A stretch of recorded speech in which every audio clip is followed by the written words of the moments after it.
শিক্ষার্থীবৃন্দ, আমরা স্ক্রিন যে প্রশ্নটি দেখতে পাচ্ছি এটা আমরা বিস্তারিত ব্যাখ্যা সহকারে সমাধান করব। বেশি কথা না বাড়িয়ে আমরা সমাধানে চলে যাই। প্রশ্নে দেওয়া আছে I ইনভার্স 49 এর মান কত। আমরা এর মান নির্ণয় করার জন্য আমরা বিশ্লেষণটা করব। এখানে বিশ্লেষণ করতে গেলে এখানে দেওয়া আছে I ইনভার্স 49। তাহলে I ইনভার্স 49কে আমরা কীভাবে সাজাবো সেটা দেখব। আমরা একটা সূচকের সূত্র জানি, সেটা হচ্ছে যেমন A ইনভার্স n সমান এভাবে লিখতে হয়, যেমন 1/an। এই ইনভার্সটা এখানে হয়ে যাবে আর কি, আর an বসবে আর 1। এই সূত্রের আলোকে আমরা কাজটা করব। তাহলে এই সূত্রের আলোকে যদি আমরা কাজটা করি তাহলে আমরা এটাকে সাজাতে পারি হচ্ছে 1 আর I/49। আমরা I ইনভার্স 49কে I/49 I আর 49কে পাওয়ার হিসেবে বসে ভাগ 1 দিয়েছি, ঠিক আছে। তারপর এটাকে কাজ করব হচ্ছে 1 আর এই আমরা I এর মানটা বের করব। I এর মানটা বের করব। এই I এর মানটা বের করার জন্য এখানে ওয়ার্কিংটা করব। সর্বপ্রথম আমরা একটা জিনিস জানি, I স্কোয়ার সমান হচ্ছে -1। I স্কোয়ার সমান -1।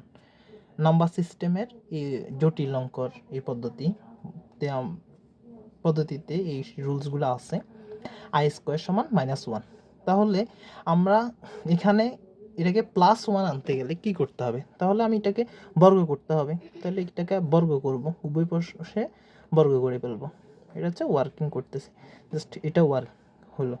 এখন এখানে I স্কোয়ার যখন দুইটা পাওয়ার থাকবে, পাওয়ারে কি হবে? গুণ হবে। তাহলে I⁴ ইকুয়াল, আর এটার স্কোয়ার দুইটা আছে, যেহেতু এটা প্লাস হয়ে যাবে, মাইনাস আছে প্লাস হয়ে যায়, তাহলে সরাসরি 1 বসবে, এটা 1 বসবে। তাহলে এটা এতটুকুই শেষ, এটার ওয়ার্কিংটা এতটুকুই শেষ।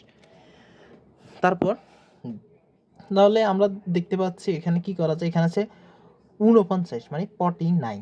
এখন আমি এমনভাবে গুণ করতে হবে যেমন হয় সরাসরি পাওয়ারের সমান আসতে হবে, আর নয় পাওয়ারের কাছাকাছি সংখ্যাটা আসতে হবে। ওইভাবে করতে গেলে I⁴ এটার সাথে কত পাওয়ার গুণ করলে এটা হবে বা এটা কাছাকাছি সংখ্যা হবে সেটা দেখতে হবে। যদি সরাসরি এটা না পাই তাহলে কাছাকাছি, যেমন 4×12 48, তাহলে 12 দিই, 49 যাওয়ার কোনো অপশন নাই। তাহলে আমি এই 4×12 বা 4×12 দিলে 48 হবে।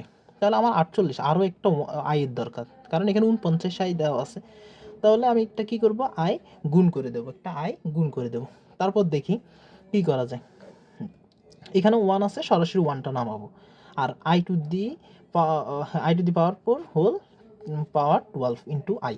এই I⁴ সমান 1, আর এটাকে যদি আমি আরও কাজ করি, বিস্তারিত ভেঙে ভেঙে দেখাই, তাহলে এটা হচ্ছে 12 গুণ I। তাহলে এটাকে যদি ক্যালকুলেশন করতে যাই, 1 আর I দিয়ে যতই পাওয়ার থাকুক না, এটার মান 1 হবে। I⁴ আছে পাওয়ারটাই, তাহলে এখানে 1 হবে। এটা গুণ I হবে, গুণ I হবে। এখন আর I দিয়ে 1কে গুণ করলে I হবে, এখানে I দিয়ে 1কে গুণ করলে I হবে।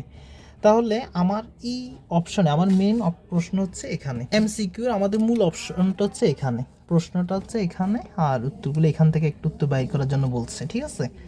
তো আমি এখানে I/1 এরকম কোনো অপশন নাই। যদি অপশন না থাকে তখন আমি কি করব, এখানে এক্সট্রা এখানে 1 যেহেতু আছে এটা, আর নিচে I, এই Iটা এটার সাথে গুণ করব, আরেকটা I, আর উভয় রাশিকে গুণ করব, উভয় রাশিকে গুণ করব কি দিয়ে?